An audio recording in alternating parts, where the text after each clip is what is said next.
Seduction is a high form of power because you make people feel pleasure.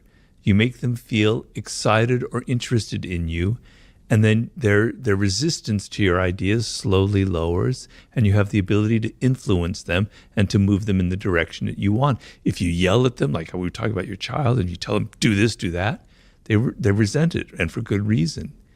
But if you're subtler, if you're more seductive in your approach, if you're more indirect, people will do what you want or go in your direction without ever even realizing it. So it was a sub-theme in the 48 Laws of Power. And so I was sort of interested in the psychology of that and why some people are good at it and some people are awkward about it. So when I finished the 48 Laws of Power, I thought this would be a natural segue, the next book. What are the qualities of a great seducer? Well, I like to distinguish between cold seducers and warm seducers. A cold seducer is something you don't want to be. That's the typical image that we might have of a male seducer, but even of a female seducer, like the great courtesans, etc., where they're just after money or the men are just after sex. That's not my ideal. My ideal is kind of a back and forth quality where it's not domination.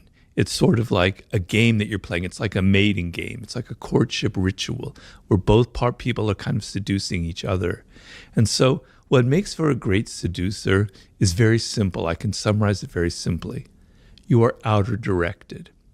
So when you meet somebody for the first time or you're on a date or whatever it is, you're not having that internal monologue going, does she like me or does he like me?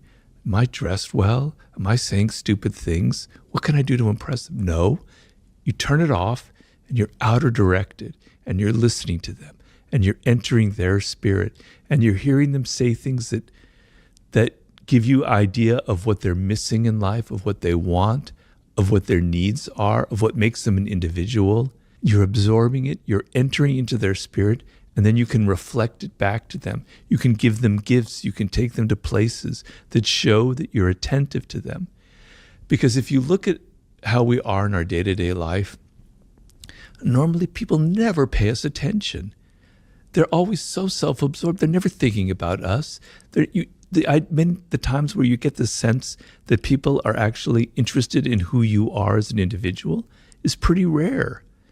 If you give that feeling to someone, it's incredibly powerful because we all want to be validated. We all want to be recognized.